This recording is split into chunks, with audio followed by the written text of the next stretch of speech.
So ಇಡೀ ಕಳೆದ season ಪೂರ್ತಿ ಚೈತ್ರ ಅಂತ ಹೇಳಿದ್ರೆ ಅವಳಿಗೆ ಟಾಸ್ಕ್ ಆಡಕ್ ಬರಲ್ಲ ಅಂತಾನೆ ಇತ್ತು. ಈ ಸತಿ ಆಡಿದೆಯಾ ಅಥವಾ ಆಡಿದೆ ಅಂತ ಅನ್ಸ್ತಾ ಕಂಪ್ಲೀಟ್ಲಿ ಇದೆಯಾ? ಆಡದ್ನಲ್ಲ ನಾನು ಕ್ಯಾಪ್ಟನ್ ಆದ್ನಲ್ಲ.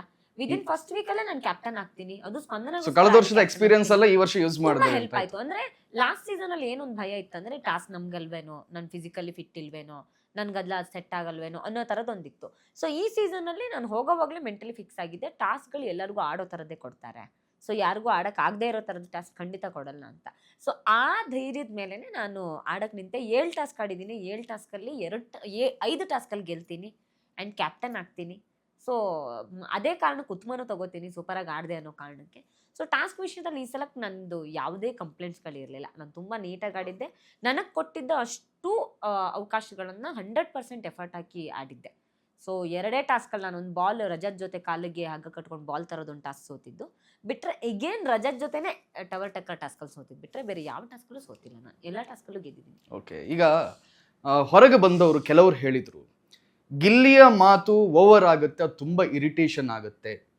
ನಿಮ್ಗೆ ಟೆಲಿಕಾಸ್ಟ್ ಆಗೋದು 1 ಅವರ್, ಅದರಲ್ಲಿ ನಿಮ್ಗೆ ತಮಾಷೆ ಅನ್ನಿಸ್ಬೋದು, ಅದರ ಮನೆ ಒಳಗಿರುವವರಿಗೆ ತುಂಬಾ ಇರಿಟೇಷನ್ ಆಗುತ್ತೆ ಅಂತ ನಿಮ್ಗೇನು ಅನ್ಸುತ್ತೆ? ಬ್ಯಾಕ್ ಟು ಬ್ಯಾಕ್ ಹಂಗೆ ಮಾತಾಡಿದಾಗ ಅದು ಅನ್ಸುತ್ತೆ. ನಾನು ಗಿಲ್ಲಿಗೆ ಅದನ್ನೇ ಹೇಳಿದ್ದೇನೆ. ನೀವು ನಿನ್ನೆ ಎಪಿಸೋಡ್ ನೋಡಿದ್ರೆ ನಾನು ಗಿಲ್ಲಿಗೆ ಅದನ್ನೇ ಹೇಳಿದೆ. ನಿನ್ನ ತಮಾಷೆ ಎಲ್ಲರಿಗೂ ಇಷ್ಟ ಆಗಬೇಕು, ಆದ್ರೆ ಹೋಗ್ತಾ ಹೋಗ್ತಾ ಜನಕ್ಕೆ ಅದು ಇರಿಟೇಟ್ ಆಗಬಾರ್ದು. ಆ ರೀತಿ ಜಾಗ್ರತೆ ಮಾಡ್ಕೊಂತಲೇ ಗಿಲ್ಲಿಗೆ ಹೇಳ್ಬಿಟ್ಟು ನಾನು ಮನೆಯಿಂದ ಹೊರಗಡೆ ಬಂದಿದ್ದು.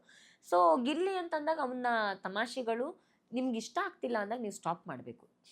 ಆಮೇಲೆ ನಾವು ಬಂದು ಇರಿಟೇಟ್ ಆಗುತ್ತೆ ಅಂತ ಹೇಳಿದ್ರ ಬದಲು ಸ್ಟಾಪ್ ಮಾಡಿ. ಇಲ್ಲ ಗಿಲ್ಲಿ, ನಂಗೆ ಇದು ಇಷ್ಟ ಇಲ್ಲ, ಇದು ನೀನು ಈಗ ಗಿಲ್ಲಿ ಸುಮಾರು ನನ್ನ ಪರ್ಸ್ನಲ್ ವಿಷಯದ ಬಗ್ಗೆನೂ ಕಮೆಂಟ್ ಮಾಡಿದ್ದ. ಇಮಿಡಿಯೇಟಾಗಿ ಹೇಳಿದೆ, ಇಲ್ಲ ಗಿಲ್ಲಿ ಸ್ಟಾಪ್ ಮಾಡು, ಇದು ಒಳ್ಳೇದಲ್ಲ, ನಂಗೆ ಇಷ್ಟ ಆಗಲ್ಲ ಅಂತ. ಸೊ ಸ್ಟಾಪ್ ಮಾಡೋದನ್ನ ನಾವು ಕಲ್ತಾಗ ಅವನು ಸ್ಟಾಪ್ ಮಾಡ್ತಾನೆ. ಸೊ ನೀವು ಅದಕ್ಕೆ ಸ್ಟಾಪ್ ಮಾಡಂದಾಗ ಸ್ಟಾಪ್ ಮಾಡ್ತಾನೆ. ಅಲ್ಲ, ಸುಮಾರು ಸಲ ಸ್ಟಾಪ್ ಮಾಡಿಲ್ಲ, ಸುಮಾರು ವಿಷಯಗಳಲ್ಲಿ ಸ್ಟಾಪ್ ಮಾಡಿಲ್ಲ. ಅಂದ್ರೆ ಈಗ ಯಾವುದೋ ಬೇರೆ ಯಾರೋ ಹೇಳ್ಕೊಟ್ಟು ಮಾತಾಡ್ತಾರೆ, ಈಗ ರಜತೆ ಏನೋ ಹೇಳ್ಕೊಟ್ಟು ಇದು ಮಾಡ್ತಿದ್ದ ಸಂದರ್ಭದಲ್ಲಿ ಸ್ಟಾಪ್ ಮಾಡಿಲ್ಲ. ಬಟ್ ಅದನ್ನ ಆಚೆಗೆ ಕೆಲವು ಪರ್ಸ್ನಲ್ ವಿಷಯಕ್ಕೆ ಮಾತಾಡಿದಾಗ ನನಗೆ ಇಷ್ಟ ಆಗಲ್ಲ, ಸ್ಟಾಪ್ ಮಾಡೋದನ್ನ ಸ್ಟಾಪ್ ಮಾಡಿದ್ದಾನೆ. ಸೊ ಮನೆಯವರು ಇಷ್ಟ ಆಗ್ತಿಲ್ಲ, ಇರಿಟೇಟ್ ಆಗ್ತಿದೆ ಅಂದ್ರೆ ಅವ್ರು ಸ್ಟಾಪ್ ಮಾಡಬೇಕು. ನನ್ನ ವಿಷಯಕ್ಕೆ ಬರಬೇಡ. ಈಗ ರಘು ಸರ್ ಹೆಂಗೆ ದೂರ ಹೋಗ್ತಾ ಇದ್ದಾರೆ, ಸೊ ರಘು ಸರ್ ಹೆಂಗೆ ಸ್ಟಾಪ್ ಮಾಡಕ್ಕೆ ಟ್ರೈ ಮಾಡ್ತಾ ಇದ್ದಾರೆ. ಅದು ಅವ್ರಿಗೆ ಪಾಸಿಟಿವ್ ಆಗ್ತಿದೆ, ನೆಗೆಟಿವ್ ಆಗ್ತಿದೆ ಗೊತ್ತಿಲ್ಲ. ಅವ್ರಿಗೆ ಅದು ಇಷ್ಟ ಆಗ್ತಿಲ್ಲ ಅಂದ್ರೆ ಅವ್ರು ಸ್ಟಾಪ್ ಮಾಡ್ತಾ ಇದ್ದಾರೆ.